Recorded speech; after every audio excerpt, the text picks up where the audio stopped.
എം.ആർ. അജിത് കുമാറിനെതിരായ അനധികൃത സ്വത്ത് സമ്പാദന പരാതിയിലെ വിജിലൻസ് കോടതി ഉത്തരവിനെതിരെ സംസ്ഥാന സർക്കാർ ഹൈക്കോടതിയെ സമീപിച്ചേക്കും. ഉത്തരവിൽ ഭരണ നേതൃത്വത്തിനെതിരായ പരാമർശം നീക്കണമെന്നാവശ്യപ്പെടാനാണ് ആലോചന. എം.ആർ. അജിത് കുമാറിനെതിരായ അനധികൃത സ്വത്ത് സമ്പാദന കേസിലെ റിപ്പോർട്ടിന് മുഖ്യമന്ത്രിയുടെ അംഗീകാരമുണ്ടെന്ന വിജിലൻസിന്റെ നിലപാടിനെ തള്ളുന്നതായിരുന്നു കോടതിയുടെ ഉത്തരവ്. വിജിലൻസ് ആഭ്യന്തര വകുപ്പിന്റെ ചുമതലയുള്ള മന്ത്രിയുടെ കീഴിലാണെങ്കിലും കുറ്റകൃത്യം തീരുമാനിക്കപ്പെടേണ്ടത് നിയമപരമായ തത്വങ്ങളുടെ അടിസ്ഥാനത്തിലായിരിക്കണമെന്നും പ്രത്യേക വിജിലൻസ് കോടതിയുടെ ഉത്തരവിൽ വ്യക്തമാക്കിയിരുന്നു.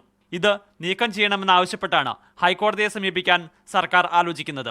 സർക്കാർ അന്വേഷണത്തിന് ഉത്തരവിട്ടാൽ അതിന്റെ റിപ്പോർട്ടിൽ അന്തിമ തീരുമാനമെടുക്കേണ്ടത് സർക്കാർ തന്നെയാണ്. ഭരണ നേതൃത്വത്തിന്റെ ഇത്തരം ഇടപെടലുകളെ ചോദ്യം ചെയ്യാനാവില്ല എന്നാണ് സർക്കാരിന്റെ നിലപാട്. കോടതിയുടെ ഉത്തരവ് വിജിലൻസ് മാനുവലിനെതിരാണെന്നും സർക്കാർ വൃത്തങ്ങൾ വ്യക്തമാക്കുന്നു. തിരുവനന്തപുരം വിജിലൻസ് കോടതിയുടെ ഉത്തരവ് മറ്റ് കേസുകളിലും ഉയർത്തിക്കാട്ടാനുള്ള സാധ്യതയും വിജിലൻസ് തള്ളിക്കളയുന്നില്ല. ഉത്തരവിലെ ഭാഗങ്ങൾ നീക്കം ചെയ്യണമെന്നാണ് വിജിലൻസിന്റെയും അഭിപ്രായം. അതേസമയം നേരിട്ട് അന്വേഷണം നടത്താനുള്ള കോടതിയുടെ ഉത്തരവിനെതിരെ അപ്പീൽ നൽകണമോ എന്ന കാര്യത്തിൽ ഇതുവരെയും സർക്കാർ തീരുമാനമെടുത്തിട്ടില്ല. അജിത് കുമാറിനെതിരായ അന്വേഷണ റിപ്പോർട്ട് പുറത്തുവന്നതിന് പിന്നാലെ മുഖ്യമന്ത്രിക്കെതിരെ നിലപാട് ഘടിപ്പിക്കുകയാണ് UDF നേതൃത്വം. ധാർമ്മിക ബോധമുള്ള മുഖ്യമന്ത്രിയാണ് എങ്കിൽ ഒരു നിമിഷം പോലും ആ കസേരയിൽ ഇരിക്കാൻ അദ്ദേഹത്തിന് അവകാശമില്ല. മുഖ്യമന്ത്രി കസേരയിൽ നിന്നും ഒഴിഞ്ഞ് അദ്ദേഹം മാറണം. മീഡിയ 1 തിരുവനന്തപുരം.